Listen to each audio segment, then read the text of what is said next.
जय माता दी, हर हर महादेव। आप सभी भक्तों को जय माता दी। अष्टो अध्यायम रक्तबीज बधम ध्यानम।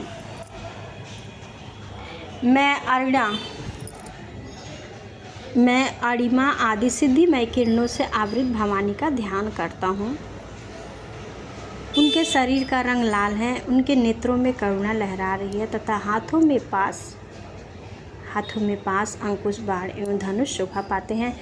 ऋषि कहते हैं, चंड और मुंड नामक दैत्यों के मारे जाने पर, बहुत सी सेना का संहार हो जाने पर दैत्यों के राजा प्रतापी शुंभ के मन में बड़ा ही क्रोध हुआ और उसने दैत्यों की संपूर्ण सेना को युद्ध के लिए कूच करने की आज्ञा दी। वह बोला, आज उदयुद्ध नाम के 86 दैत्य सेनापति अपनी सेनाओं के साथ युद्ध करने के लिए प्रस्थान करें। कंबू नाम वाले दैत्यों के 84 सेनानायक अपनी वाहिनी से घिरे हुए यात्रा करें।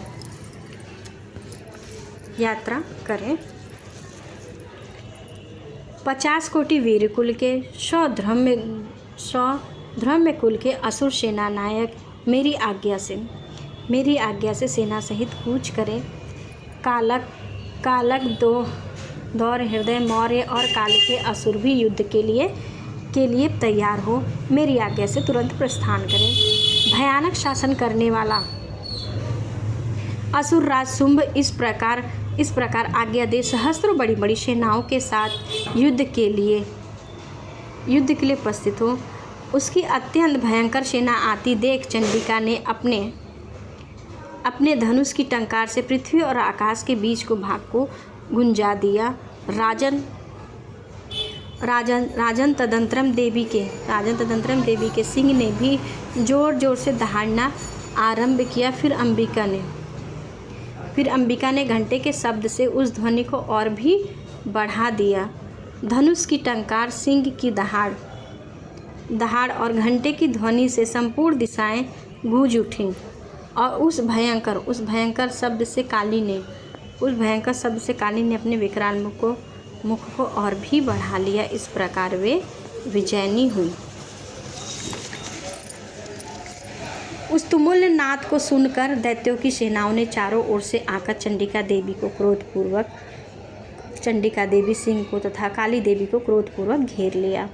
राजन, इसी बीच असुरों के विनाश और देवताओं के अबुद्धि के लिए ब्रह्मा शिव कार्तिकेय विष्णु तथा इंद्र आदि देवों की शक्तियाँ जो अत्यंत पराक्रम और बल से संपन्न थी उन्हीं के शरीर से निकलकर उन्हीं के रूप में चंडिका देवी के पास गई। जिस देवता का जैसा रूप, जैसी वेशभूषा, जैसा वाहन था,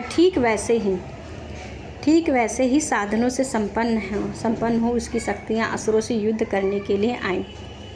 सबसे पहले हंसयुक्त विमान में बैठी हुई अक्षसूत्र और कमंडलू से सुशोभित होकर ब्रह्माणी की शक्ति उपस्थित हुए, जिसे ब्रह्माणी कहते हैं।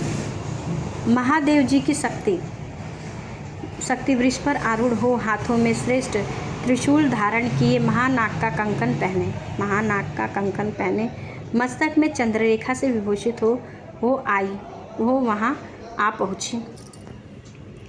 कार्तिक जी की शक्ति रूपा जगदम्बिका उन्हीं का रूप धारण किए श्रेष्ठ मयूर पर आरूढ़ हो हाथों में शक्ति लिए वहाँ दैत्यों से युद्ध करने के लिए आई। इसी प्रकार भगवान विष्णु की शक्ति गरुड़ पर विराजमान होकर शंख, चक्र और गदा, सांख्य धनुष तथा खड़ग हाथों में लिए वहां आई। अनुपम यज्ञवरा का रूप धारण करने वाली श्री हरि की जो शक्ति है वह भी वहां वराह शरीर धारण करके वहां उपस्थित हुई। नरसिंह शक्ति भी नृसिंह के समान शरीर धारण करके वहां आई उपस्थित हुई। उसकी गर्दन के बालों के झटके से आकाश के तारे बिखर पड़ते हैं। इसी प्रकार इंद्र की शक्ति भी वज्र हाथ में लिए गजरात ऐरावत पर बैठकर आई। उनके भी सहस्त्र नेत्र, इंद्र का जैसा रूप है वैसा ही उसका भी रूप था। तदंतरम उन दैव शक्तियों से घिरे हुए महादेव जी ने चंडिका से कहा, मेरी आज्ञा से, मेरी प्रसन्नता के लिए तुम शीघ्र ही इन असुरों का संहार करो। तब देवी के शरीर से अत्यंत भयानक, परम और उग्र चंडिका शक्ति प्रकट हुई जो सैकड़ों गीदड़ों की भांति आवाज़ करने वाली थी। उस अपराजिता देवी ने धूमिल जटाओं वाले महादेव से कहा, भगवान आप शुंभ और निशुंभ के पास स्वयं दूत बनकर जाइए और उन अत्यंत गर्विल दानों से शुंभ एवं निशुंभ दोनों से कहिए, साथ ही उनके अतिरिक्त जो भी दानव यहाँ युद्ध के लिए उपस्थित हुए हैं उनको ये संदेश दीजिए, दैत्यो यदि तुम जीवित रहना चाहते हो तो पाताल को लौट जाओ, इंद्र को त्रिलोकी का राज्य मिल जाए और देवता यज्ञ भाग का उपभोग करें। यदि बल के घमंड में आकर तुम युद्ध की अभिलाषा रखते हो तो आओ, मेरी सेवाएं, मेरी योगनियाएं तुम्हारे कच्चे मान से तृप्त हो। चूँकि उस समय देवी ने भगवान शिव को दूत के कार्य के लिए नियुक्त किया था, इसलिए वह संसार में शिवदूती के नाम से विख्यात हुए। वे महादैत्य भी भगवान शिव के मुख से देवी का वचन सुनकर क्रोध में भर गए और जहाँ कात्यायनी विराजमान थी उस ओर बढ़े। तदंतरम वे दैत्य अमर्ष में भरकर पहले ही देवी के ऊपर बाण, शक्ति और सृष्टि आदि अस्त्रों की वृष्टि करने लगे। तब देवी ने भी खेल में धनुष की टंकार की और उससे छोड़े हुए बड़े बड़े बाणों द्वारा दैत्यों के चलाए हुए बाण, शूल, शक्ति और फारसों को काट डाला। फिर काली ने उनके आगे होकर शत्रुओं के शूल के प्रहार से वर्णित करने लगी और खड़गवांग से उनका कचूमर निकालती हुई रणभूमि में विचरने लगी। ब्रह्माणी भी जिस ओर दौड़ती उसी ओर का अपने कमांडलों का जल छिड़ककर शत्रुओं के ओज और पराक्रम को नष्ट कर देती। माहेश्वरी ने त्रिशूल से तथा वैष्णवी ने चक्र से और अत्यंत क्रोध में भरे हुए कुमार कार्तिकेय जी की शक्ति से दैत्यों का संहार करना आरंभ किया। इंद्र शक्ति के वज्र प्रहार से वर्णित हो सैकड़ों दैत्य दानव रक्त की धारा बहाते हुए पृथ्वी पर सो गए। वाराही ने शक्ति ने कितनों के अपनी थूथन की मार से नष्ट किया।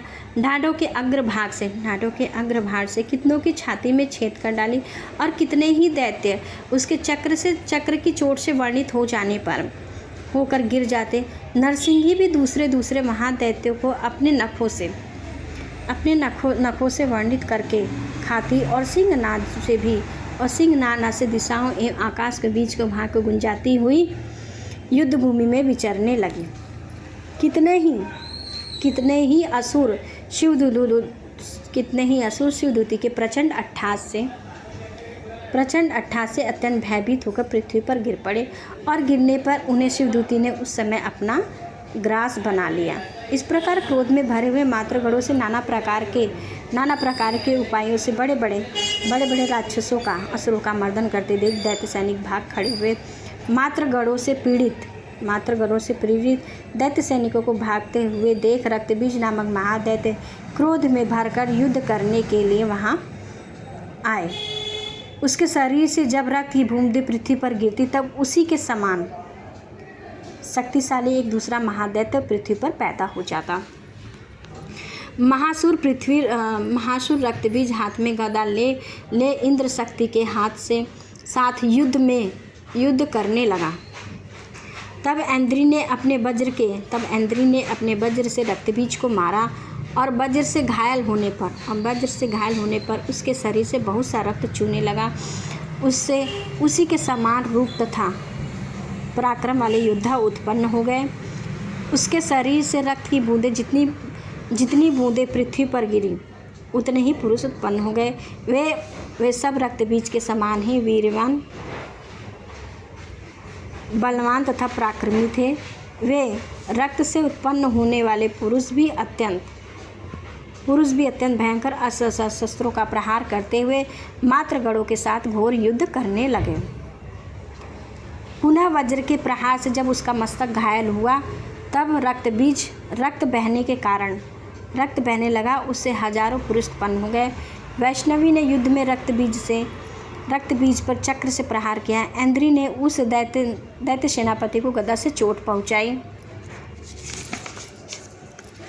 वैष्णवी के चक्र से घायल होने पर उसके शरीर से बहुत सा रक्त बहा और उससे जो उसी के बराबर आकार वाले सहस्त्रों महादैत्य प्रकट हो गए।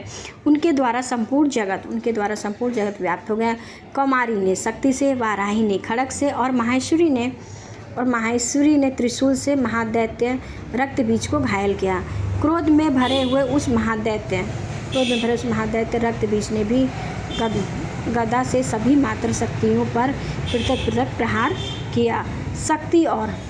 शक्ति और शूल आदि से अनेक बार घायल होने पर भी जो उसके शरीर से रक्त की धारा पृथ्वी पर गिरी उससे भी निश्चय ही सैकड़ों असुर उत्पन्न हो गए। इस प्रकार उस महादैत्य के रक्त से प्रकट हुए असुरों द्वारा संपूर्ण जगत व्याप्त हो गया। इससे उन देवताओं को बड़ा ही भय हुआ। देवताओं को उदास देखकर चंडिका ने काली से शीघ्रतापूर्वक कहा, चामुंडे, तुम अपना मुख और भी फैलाओ तथा मेरे शस्त्रपात से गिरने वाले रक्त बिंदुओं को और उनसे उत्पन्न होने वाले महादैत्यों को तुम अपने इस उतावले मुंह में खा जाओ। इस प्रकार रक्त से उत्पन्न होने वाले महादैत्य को भक्षण करती रहोगी। तुम रण में विचरती रहोगी। ऐसा करने के कारण दैत्यों का सारा रक्त क्षीण हो जाएगा और वह स्वयं भी नष्ट हो जाएगा। उन भयंकर दैत्यों को जब तुम खा जाओगी तब दूसरे नए दैत्य उत्पन्न नहीं हो सकेंगे। काली से यह कहकर चंडिका ने शूल से रक्त बीज को मारा और काली ने अपने मुख में उसका रक्त ले लिया। तब उसने वहाँ चंडिका पर गदा से प्रहार किया, किंतु उस गदापात ने देवी को तनिक भी वेदना नहीं पहुँची। रक्त बीज के घायल शरीर से बहुत सा रक्त गिरा, किंतु जो ही वो गिरा तो ही चामुंडा ने उसे अपने मुख में ले लिया। रक्त गिरने से काली के मुख में जो महादैत्य उत्पन्न हुए उन्हें वह वहीं भी चट कर गई और उसने रक्त बीज का रक्त भी पी लिया। तदंतरम देवी ने रक्त बीज को जिसका रक्त चामुंडा ने पी लिया था, वज्र, बाण, खड़ग तथा सृष्टि आदि से मार डाला। राजन, इस प्रकार शस्त्रों के समुदाय में आहत एवं रक्तहीन हुआ महादैत्य रक्त बीज पृथ्वी पर गिर पड़ा। नरेश्वरम, इससे देवताओं को अनुपम हर्ष की प्राप्ति हुई और मातृगण उन असुरों के रक्तपान से मद सा उद्धृत होकर नृत्य करने लगा। इस प्रकार श्री मार्कंडेय पुराण में साड़वड़ी मनवंतर की कथा के अंतर्गत देवी महात्म्य रक्त बीज नामक 8वां अध्याय पूरा हुआ। जय माता दी, हर हर महादेव। यदि आप सबको ये दुर्गा सप्तशती का जो पाठ है इसमें बहुत ज्ञान है और इससे करने से, ध्यानपूर्वक सुनने से, जो अपने मुख से पाठ नहीं कर सकता वो पाठ सुनने से ही उनकी कृपा का प्राप्त हो सकता है। आपके घर में कोई भी दिक्कत हो, कोई भी परेशानी हो, सच्चे मन से एक बार ये पाठ सुन लेना, सारी बाधाएं मुश्किल से दूर हो जाओगे। जय माता दी, हर हर महादेव। अगर आप सबको ये पाठ पसंद आ रहा है तो प्लीज़ कमेंट में सिर्फ जय माता दी लिखना, मुझे समझ आ जाएगा कि आप सबको ये पाठ पसंद आ रहे हैं, मेरी मेहनत सफल हो रही है। जय माता दी।